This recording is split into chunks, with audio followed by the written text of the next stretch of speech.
যে জি বৰ্ণটো জ সাউন্ড কেতিয়া হয় যে যেতিয়া জি বৰ্ণটোৰ পিছত কোনো শব্দত যেতিয়া জি বৰ্ণৰ পিছত ই আই আৰু ওয়াই থাকে যদি কোনো শব্দত জি আখৰটোৰ পিছত ই আই আৰু ওয়াই থাকে তেতিয়াহলে তেনেকুৱা শব্দৰ ক্ষেত্ৰত তেনেকুৱা শব্দত জি সাউন্ডটো গ নহয় জি সাউন্ডটো কি হ'ব জ হ'ব যেনেকুৱা এক্সাম্পল লৈছো G E M gem G E M jam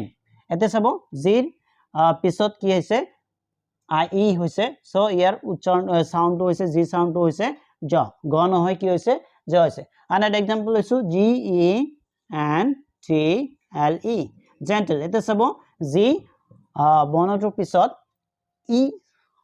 বৰ্ণটো আহিছে এই কাৰণে জিৰ সাউন্ডটো গ নহয় কি হৈছে